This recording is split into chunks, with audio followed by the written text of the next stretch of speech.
The 1950s are often regarded as the golden age of the American automobile. Fueled by a post-war economic boom, cars went from plain and modest to flashy and futuristic, with fins, tri-tone paint, and lots of chrome. And before these space-age-like styling elements found their way to the showroom floor, the buying public was getting warmed up by ever more radical concept cars.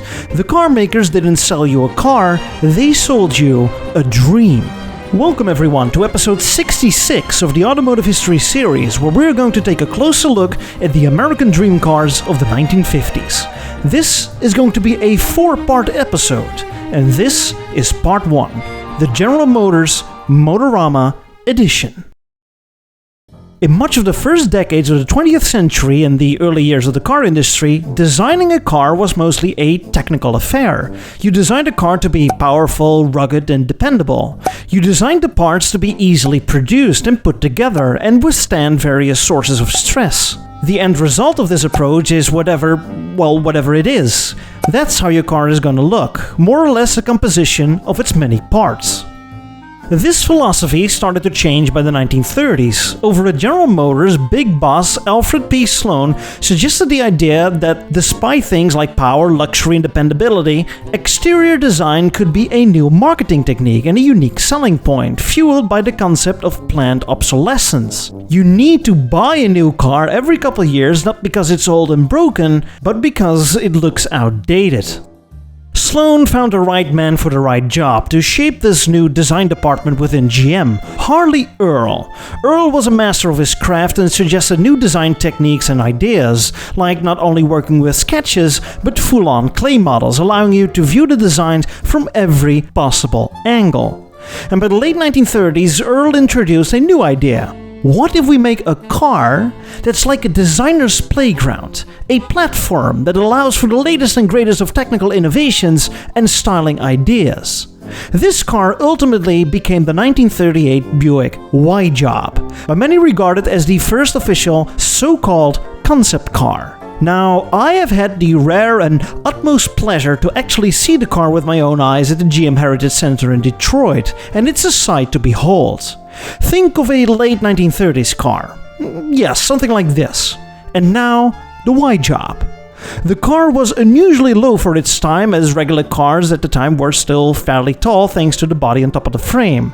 Furthermore, the Y-Job was exceptionally sleek with separated front and rear fenders and no running boards in between them. It had integrated headlights that were also hidden, very rare at the time when most headlights were still separate units attached to the hood. And the car had an interior with the latest of advanced gimmicks, like power-operated soft top, power windows, and power steering, all very new at the time. The design of the car was also a full 10 years ahead of what was yet to come. The car, a Buick concept car, influenced Buick design in the coming years. In the later years of the 1940s, most Buicks adopted the many styling cues as presented by the Y-Job. After a brief pause, thanks to a Second World War, which led to a halt of any form of car production anyway, all was quiet over at the design department of GM. But right when the war was over and everyone was hungry for new cars, a new arms race between car companies began to try and fight for every % of market share. And Earl and his team thought it was time to pick up old habits again.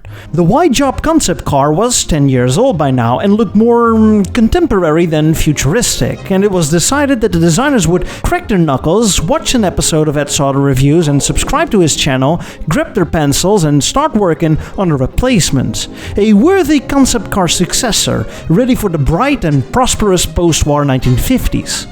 In fact, GM management and styling teams ordered the creation of not one, but 2 concept cars, named internally the XP8 and the XP9, simply because there was just too much stuff they wanted to try on one car. The results are, for 1951, the Buick XP300 and the GM Sabre, although many call it the Buick Sabre as well. These 2 cars were GM's kickoff for the fabulous 50s. Both cars had quite a few similarities underneath, but styling-wise, the XP300 was a bit more subdued than the Sabre. Both cars came with an all-aluminum supercharged V8 that was lightweight and ran on 2 fuels, regular gasoline and ethanol, and was very powerful at the time. 335 horsepower. Now, double that number and you get a modern-day impression of how powerful it was. So both these cars didn't only look like rocket ships, they were actual rockets. The XP300 came with such luxuries like power-adjusted seats and mirrors, adjustable steering column, and oh my, even seat belts. The exterior styling shows many ingredients that would later be adopted by several Buick models. The droopy headlights were later on a feature on the Buick models for 1953, and the so-called electric razor-type grille, consisting of many concave chrome bars, were adopted on the 1954 Buicks, albeit convex instead of concave. Once again, I had the rare and utmost pleasure to actually see the other concept car, the Sabre, with my very own eyes. The Sabre was the more radical of the bunch and by some considered downright bizarre or from outer space. No conventional headlights here, but a centerpiece in the middle of the car that would flip to expose the lights. The car introduced numerous design tricks and gimmicks later adopted by practically the entire American car industry. The bumpers, for instance, were quickly adopted by Cadillac and featured on many of their models throughout the 50s, nicknamed the Dagmar bumpers. The sculpted hood gave way to the so-called power dome, bulging and prominent hoods, a styling feature on many GM cars throughout the 50s. The chrome sweep spear on the side quickly found its way on early 50s Buick models. Wraparound panoramic windshields were introduced in 1954 and 55, and the fins, although not directly copied, influenced almost every American car of the late 1950s, and even some European and Japanese cars out there as well. The overall shape of the fins was more or less adopted by Cadillac, including the exhaust pipes integrated in the rear bumpers. And then the whole front-end styling was later used in the mid-50s as a design proposal for the upcoming 1959 Buick models, although it's a bit of a acquired taste to say the least. Many stylists didn't like it, resulting in the radically reworked designs for 59 that we now know. And if you want to know more about what happened during that time in the design studios, my most viewed video of all time explains this story. These two cars, and especially the Sabre, were shown all over the world and made a lasting impression. So much even that they led to some interesting copies. Honest tributes, like the Soviet-Russian-built ZIS-112. It's like how someone described to a blind person what the Sabre looked like, and the ZIS was often used in Soviet racing. Or what about the various custom creations from home, like this one, called the Manta Ray, where the center dual hidden headlight was replaced by a massive stylized rocket cone or airplane propeller. And last but not least, a friggin' city bus was created by a Belgian custom coach builder featuring the Sabre-inspired front end. Now, these two concept cars, so the XP and the Sabre, turned out to be a huge hit. They were displayed on the many auto shows across the USA, but they were mostly shown on the general car shows, trying to fight for the attention among all the other new exciting vehicles produced by the competition. This is where GM management decided to kick it into overdrive and set up their very own car show, showing everything GM was capable of and had to offer. The name? Motorama. The Motoramas of the 1950s, starting in 1953, weren't just car shows, it was one big automotive party. Live music, performances, dancers, and an orchestra, and not only cars, but also GM's side hustles, like its air conditioning division and the trucks and commercial vehicle business were present.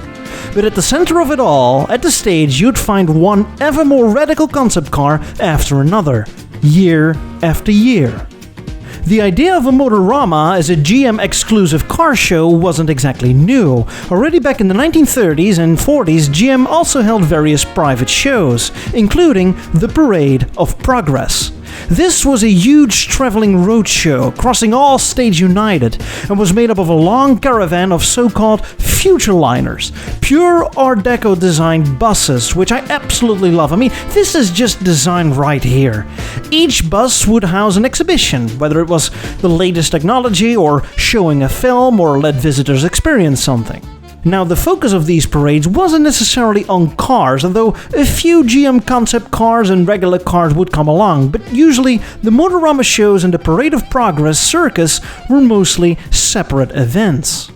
But back to the Motorama shows. The first editions of the show turned out to be a huge success. GM spent huge amount of money on the show, but it was all worth it. Motorama was quickly dubbed as the best salesman of GM. And so when you would enter the show, you could divide the cars shown there roughly in 3 groups. First, you had the Motorama show cars, the radical concept cars that grabbed the attention. The cars showed far ahead future gimmicks and design ideas that weren't necessarily a real thing. Touch! Don't touch. Then there were the one-of-a-kind special editions of otherwise regular production models. Think of a body style that was not previously offered, or an interior done up in an unusual or ultra-exclusive fabric and material. Or it had new luxurious equipment, like an in-car telephone or record player. Touch! Don't touch! And then you'd finally have the regular passenger car models, the cars that would soon be at your local friendly car dealer. And if you look closely, chances were some of that magic of the concept cars had already trickled down on regular models. Touch! Do I have to follow you all day? Now this one you can't touch. When you wander around on the Motorama shows, you notice that some of the concept cars and special editions are quite a reflection of what was popular during the time, namely the rise in popularity of sports cars and station wagons. On the 1953 Motorama show, GM unveiled the Chevrolet Corvette, but GM certainly wasn't hesitant to expand on the newly developed all-American sports car. In the year after, so 54, GM revealed the Corvette Corvair, a coupe version of what was otherwise a convertible roadster. And I have to say it looks incredibly good, very European even. In the same year, also a station wagon version was introduced, the Corvette Nomad, something of a sports station wagon, or should it be called a shooting brake? Although GM did not continue sending a Corvette station wagon to the assembly line, the true power of the concept car shows through the fact that GM did make a regular production version in the shape and form of a Chevrolet Nomad, a 2-door hardtop-ish sports wagon. GM also teased the buying public by showing other versions of the Corvette based on the design language of the divisions that were not Chevrolet, like the 1954 Pontiac Bonneville Special, essentially Pontiac's version of the Corvette. The design is a wonderful mix of Pontiac's styling gimmicks married to a Corvette-like body.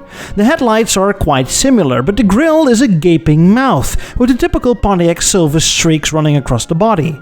The car has the same type of fiberglass body as the Corvette, but new and unique are the plexiglass bubble top and gull wing windows. Yes, windows, not doors, like an airplane.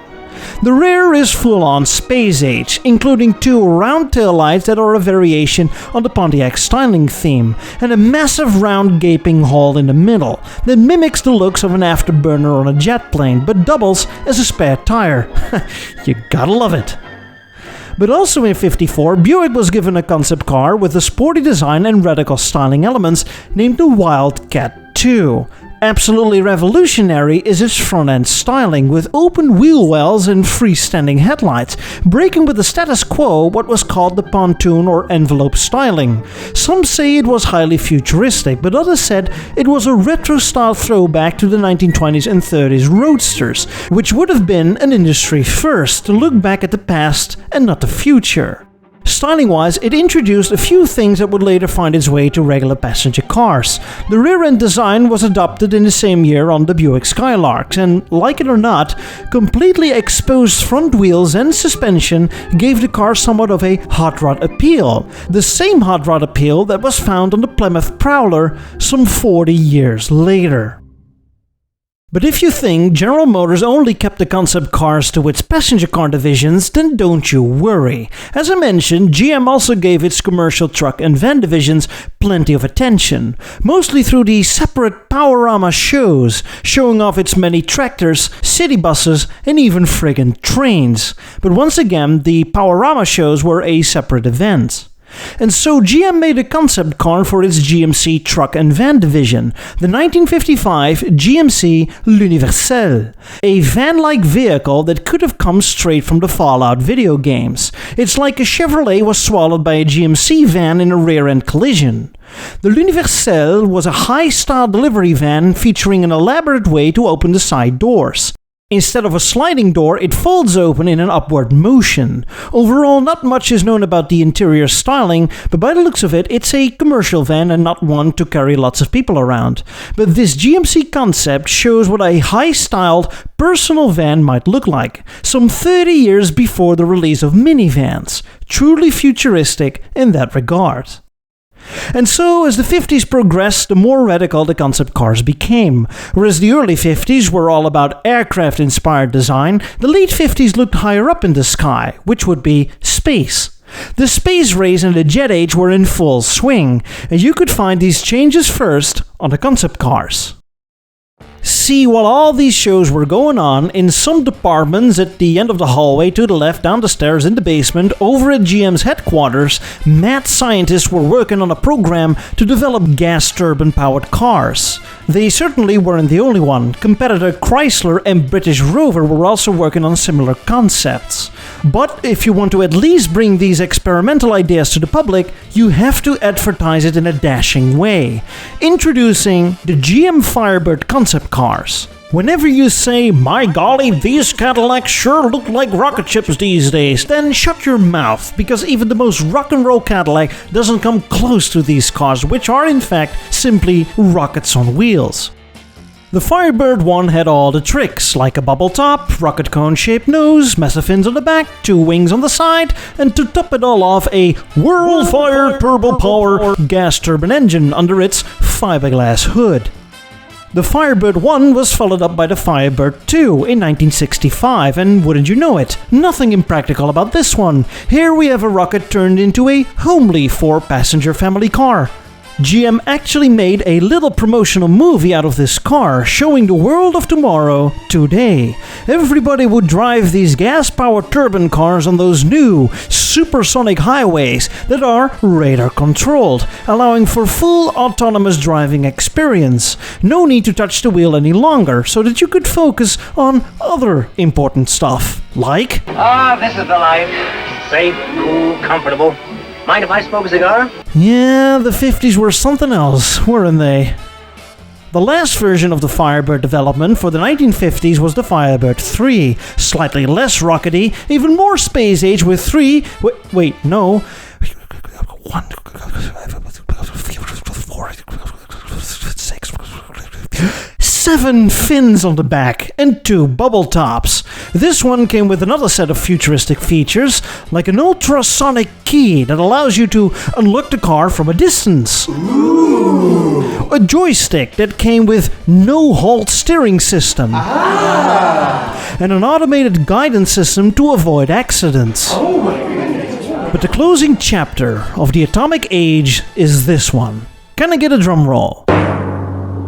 For 1959, General Motors' prestige luxury division Cadillac presents the Cyclone. Is it a bird? Is it a plane? No, it's just a Caddy. It's a true rocket on wheels. Take a look at its suggestively styled front end. No push-up bras needed here. Designers certainly took pedestrian safety very serious, as the tips are made of rubber. Of course, the greenhouse is completely made out of glass, and the rear mimics the front end with massive jet-like afterburners. What's new?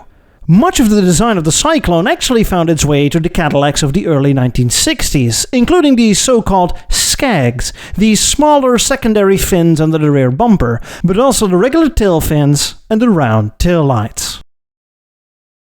By the end of the decade, General Motors started to reconsider the added value of the Motorama shows.